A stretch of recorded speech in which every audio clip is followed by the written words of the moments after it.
Hi everybody, subscriber request. Today we're going to talk about what I consider the first key, most important, absolute must in any small animal training, particularly if you want to do something like what we've done with Gizmo here, who on May 7th earned his 15th point and is now a certified novice trick dog. You can check that out on Do More With Your Dog's website. He's in the trick title holders section under Rabbit. The Targetpole, number one necessary trick, in my opinion. This is going to be your lure. Spin, spin, up, clicker, good boy, good boy. Gizmo's a good boy. I'm going to show you the simple way to get started on using this lure toy. And if you stick around long enough, eventually you're going to learn how to do some more sophisticated tricks like this one. Gizmo, ring the bell. Good boy, good boy, good boy. Clicker, voice praise, treat. Put that away for now or it's going to drive us crazy. He just loves that toy and the reward. Good boy, good boy. So how you're going to teach this is, first couple of days you have to be very careful. If you even leave the room for a couple of minutes, put this on a coffee table or somewhere where the animal can't reach it. And what you're going to do is you're just going to repeatedly put it in their common pathways, in and out of their cage. Animals, particularly rabbits, good boy. Are curious animals. They're going to want to smell it and sniff it. Good boy. Relax, relax. Here you go. Good boy. Once you've done that, you're just going to move it a couple of feet away. Like so. Good boy. Up. Good boy. Just keep repeating this. Do it for a couple of days. Depends on the animal. This is going to be an absolute blessing. Good boy, Gizmo, good boy. Up in your training. So like I said, repeatedly place it on the floor in their common pathways. Watch very carefully. Every time the animal comes up upon it, gets curious, sniffs it, touches it with their nose, use a clicker. Ballpoint pen also works well, or in my earliest stages, I just simply clucked my tongue 2 times. The praise, the treat, done. Repeat this over and over again.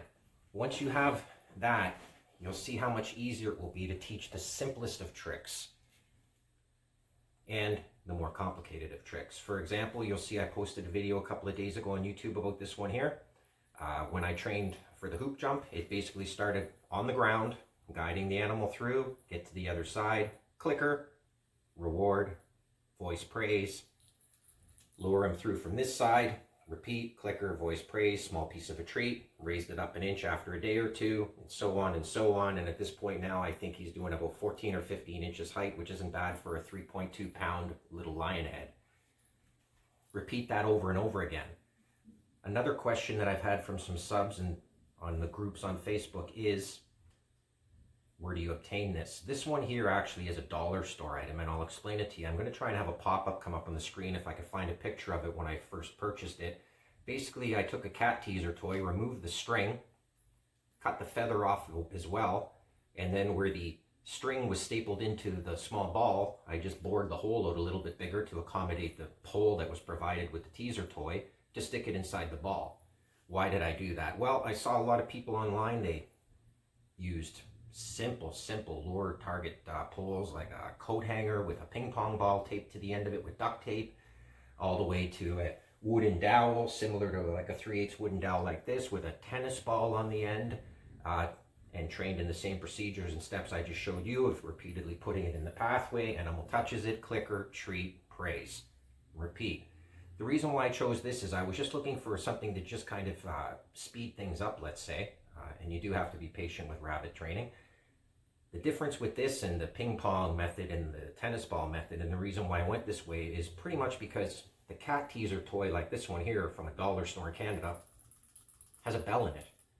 And Gizmo's pretty much become slightly immune to that now, but in the earlier stages, this bell was a huge help. I could literally bring him from 5-6 feet away, because he then associated the bell with the target pole, which would repeatedly be on his ground, and every time in his pathway, every time he would touch it, I would do a clicker, a treat, and a praise. Good boy.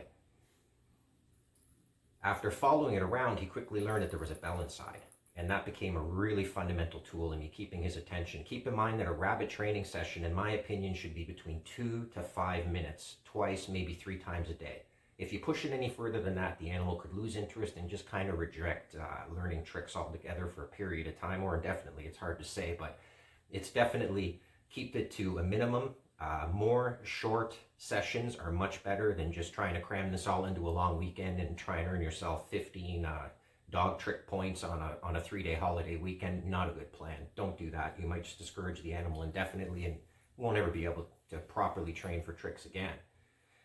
Another helpful piece of advice that I have for everybody, and it's not commonly mentioned, is we have to keep in mind that rabbits are not nocturnal, nor are they diurnal animals, meaning they are not active primarily night or day. They are what's called crepescular, which means they are most active in the dawn and dusk hours. Apparently the reasoning for this is owls and so on prey animals at the twilight, sunrise, sunset. The prey animals' eyes are adjusting. Rabbits take advantage of that twilight adjusting light to scurry around and forage for food during those periods of time where they're a little protected by the change of the light. Now, for that reason, I recommend, in Gizmo's personal situation, the premium training times for the 2 to 4 minute sessions were in the early morning between 5:30 and 6:30 a.m. and in the evenings at sunset between 7 and 9 p.m. 2 to 4 minute sessions and so on. On the weekends, if you want to try and squeeze one in the late afternoon, 2 to 4 minute session, you could get away with that too, but it's not likely to be very successful. Some of my best training sessions have been under a minute long. Good boy. Up. If you have any questions or comments, please put them in the comment section below.